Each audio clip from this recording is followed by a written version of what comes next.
அனைத்து வாகன சேதங்களுக்கும் அதிகப்படியான இழப்பீடு பெற்று தருகிறது உங்கள் ஆப்பி கிளைம். இலங்கையில் இந்தியா மேற்கொள்ளும் முதலீடுகளை தமது நாடு குறுகிய மனப்பான்மையில் பார்க்கவில்லை என சீனா தெரிவித்துள்ளது.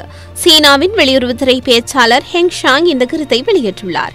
இலங்கையில் எண்ணெய் சுத்திகரிப்பு பணிகளின் நிமித்தம் ஓமானிய நிறுவனமும் இந்திய நிறுவனமும் இணைந்து $3.85 பில்லியன் ஒதுக்கீட்டில் கூட்டு நிர்மாணம் ஒன்றை மேற்கொள்ளப் போவதாக பிரதியமைச்சர் நளின் பண்டார அண்மையில் தெரிவித்திருந்தார். இது தொடர்பாக நேற்று சீனாவின் வெளியுறவு பேச்சாளரிடம் அந்த நாட்டின் ஊடகவியலாளர்கள் கேள்வி எழுப்பியிருந்தனர். இதற்கு பதிலளித்த சீனாவின் வெளியுறவுத்துறை பேச்சாளர் ஹெங் ஷாங், இலங்கையில் சீனா மேற்கொள்ளும் திட்டங்களின் ஊடாக உரிய நன்மைகள் கிடைத்துள்ளன.